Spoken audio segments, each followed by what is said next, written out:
Right out of high school, straight into the military. Realized you'd never be all you thought you could be in that time. Well, you better tell your boyfriend to back off.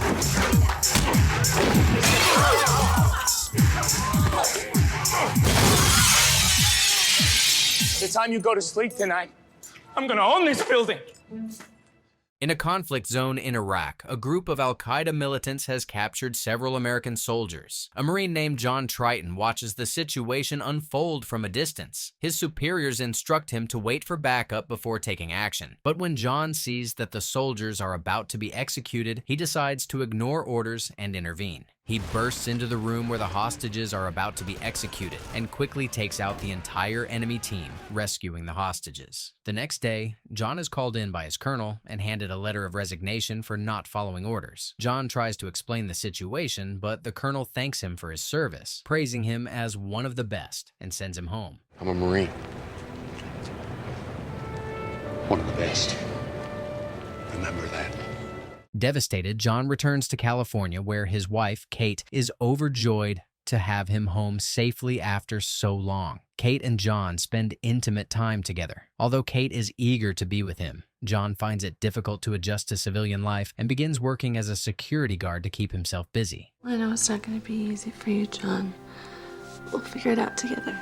The following day, a criminal mastermind named Rome plans a jewelry store robbery. He enters the store where his partners, Morgan Viscera and Bennett, are already waiting. Rome pretends to browse the diamonds, but soon pulls out his weapon and forces everyone to the ground. He creates a distraction and holds a woman, Angela, hostage. The diamonds are protected by bulletproof glass, so Rome forces the shop owner to open the door, or he'll kill Angela.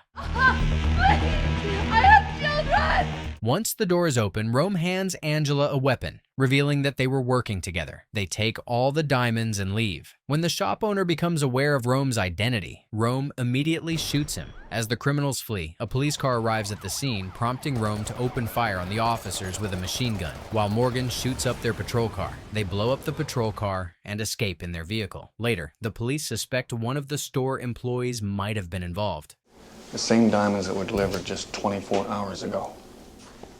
What are the odds of that? Meanwhile, John starts his security guard job at a large corporation. He grows bored with the uneventful days, especially while his co-worker Joe spends his time goofing off and reading magazines. Joe tells him that he'll get promoted to management in 2 years if he does his job well. But John realizes that Joe has been working as a security guard for 9 years without a promotion.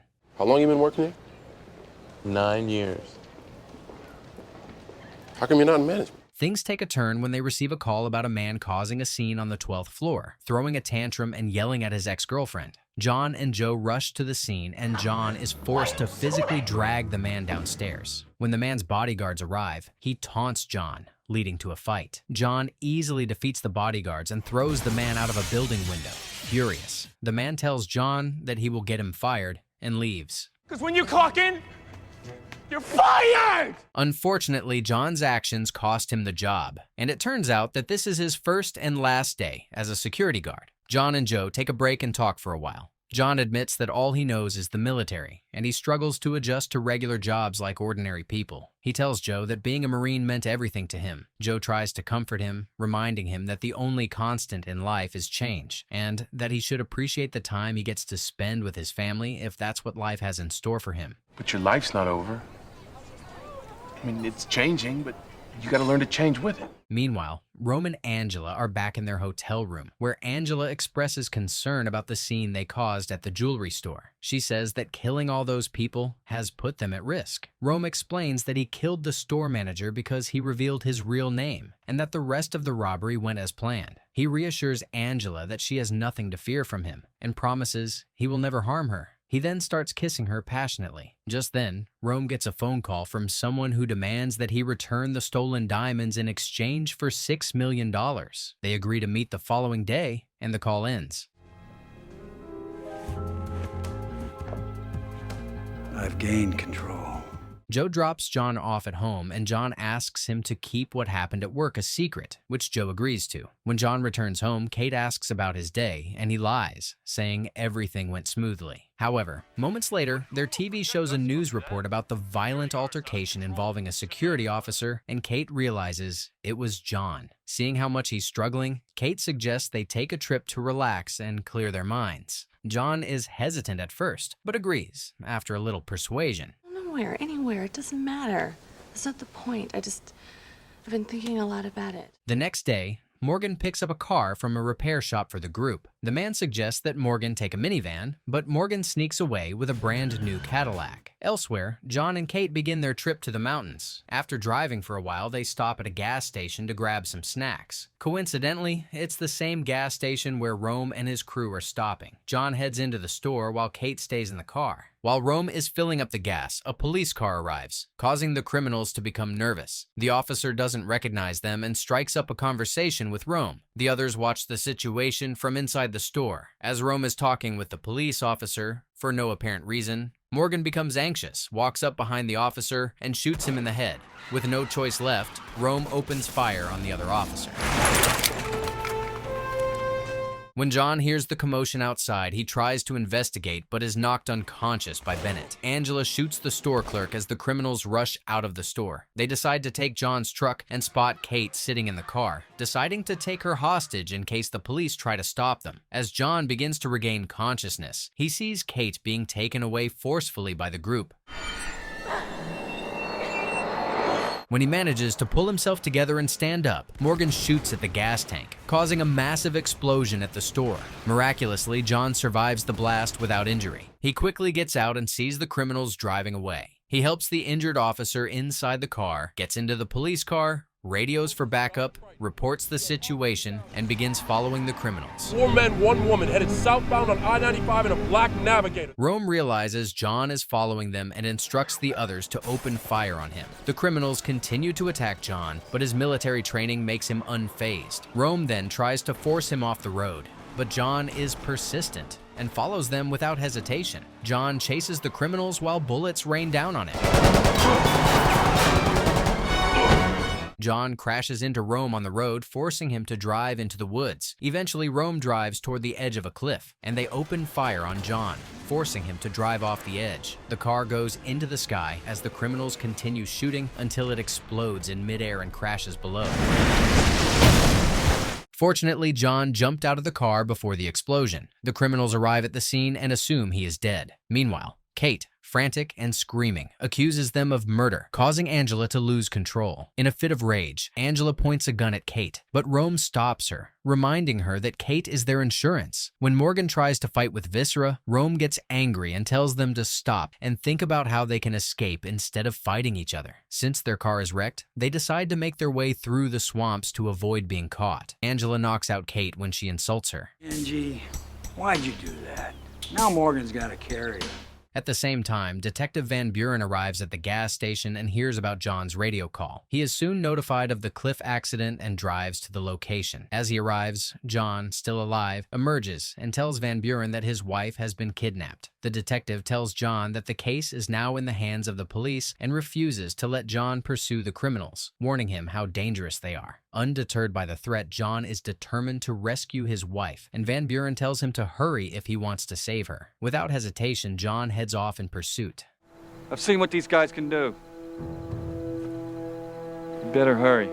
Elsewhere, Rome and his crew make their way through the swamp, with Kate fighting back against her captors. Angela slaps her again, and Bennett catches Kate, holding her tightly. Morgan, frustrated with the swamp, argues with Viscera about who is to blame for their troubles. Their argument quickly escalates. Rome, irritated by their bickering, shoots Viscera without explanation. The others are shocked by Rome's action, but they continue moving. You think they're hungry? Not anymore. John keeps going through the woods and reaches the spot where Viscera was shot. He can't find his body, as it has been eaten by the hungry alligators in the area. Shortly after, Rome receives a call from his boss, who scolds him for the chaos they've caused. Rome insists that they will keep the diamonds for themselves, claiming they've done the hard work. His boss threatens him, warning that there will be consequences. Their conversation is interrupted by the sound of a helicopter chasing them. Rome hangs up and runs away with his team. All right. air show's over. Let's get the hell out of here. As they move through the woods, Morgan once again starts complaining about their journey, saying it is very dangerous. Rome tells him to stop ranting. Rome then stops and asks Kate for her opinion. She insults him, saying she thinks he's psychotic. He responds by telling her she's beautiful, saying he'd have a chance with her if it weren't for Angela. You're insane. Meanwhile, John, still searching for the criminals, reaches a clearing in the woods and senses something is wrong. Just then, a net springs up beneath him, but he quickly cuts himself free. Before he can react, a man holds him at gunpoint, accusing him of being a cop. John tells him he is not a cop. When the man doesn't believe him, John forces him to drop his weapon. John tries to explain that he's searching for his wife, but before he can finish, another man knocks him out from behind. Elsewhere, the cops get very close to where the criminals are hiding. Kate tries to scream, but Bennett holds her mouth, stopping her from making any noise. Later, John regains consciousness in a shed where he's being held captive by two men. They mistakenly believe he's a cop who's going to arrest them for their illegal activities. John denies being a cop, but the men continue to torture him. I got choppers buzzing around here. I got you sneaking up our asses. Eventually, John pretends to confess, claiming he is a cop and that his colleagues are tracking him with a GPS. The men panic upon hearing this, giving John the opportunity to overpower one of them. He quickly jumps and breaks the chair he was tied to, freeing himself. He then knocks out one of the men and starts fighting the second. After a violent struggle, he manages to defeat the second man and escape. John finds himself back in the forest, though he has lost sight of Rome and his wife. Undeterred, he keeps moving forward and reaches a river where he spots Rome and his gang entering an abandoned hut with Kate. Inside, the criminals realize the electricity is out. Rome orders Morgan to look for a generator to power the place. What if there's some guy out there with a hockey mask and a hatchet? Morgan refuses, scared of the whole situation. He then brings up a childhood memory, mentioning an embarrassing thing he did. The group laughs at him. Morgan finally agrees to look for the generator and goes out. He finds the generator and turns it on. John sneaks up behind him, and the two engage in a fight. Morgan hits John with a bottle, but John manages to kill him with a blade. Afterward, Rome steps outside to make a phone call, asking a contact to have a vehicle ready at the marina for their escape. He also mentions the need for a working boat. He then sends Bennett to start a boat that's stranded nearby and to check on Morgan since he's taking too long. As Bennett steps out, John attacks him, leading to another intense fight. John eventually defeats Bennett and kills him. He hides both Bennett and Morgan's bodies beneath the hut. At the same time, Detective Van arrives at the scene. He tells John to let the cops handle it from there, but John refuses. With no other options, Van gives John the freedom to handle things his way. I gotta do something, and I gotta do it now. John turns off the electricity as a diversion, allowing Kate to escape the hut. However, Angela catches up with her, and the two fight intensely. Kate manages to overpower Angela, but Angela recaptures her using the weapon she was holding. John climbs through a window, stepping into the room where Rome is. Just as he confronts him, Detective Van enters, forcing Rome to drop his weapons. Van demands the diamonds, and Rome, without hesitation, suggests that Van shoot John if he wants to claim them. To John's shock, Van turns his gun toward him. Give me my damn diamonds! Whoa! Calm down, VB. At that moment, it is revealed that Van had been secretly instructing Rome to return the stolen diamonds. However, Van hesitates for just a brief moment, and this hesitation gives John the opportunity to act. He rushes at Van, using him as a human shield while Rome fires at them. After the chaos, Rome manages to break free from the confrontation and reunites with Angela, who is still holding Kate captive. In an effort to cover their escape, Rome fires at a nearby fuel tank, causing the entire shack to explode. John barely escapes the blast by jumping through a window and landing in the river. As he surfaces from the water, a Coast Guard officer attempts to arrest him. I'm John Triton. Shut up! John overpowers the officer, takes his boat and gun, and speeds off in pursuit of the criminals. Meanwhile, Rome, in a desperate move, steals Detective Van's car and drives off. The police quickly track him down, and he is forced to abandon the vehicle. Angela, now on foot and running out of options, approaches a truck driver on the road asking for a ride. However, she kills him shortly after, and they continue their journey without hesitation.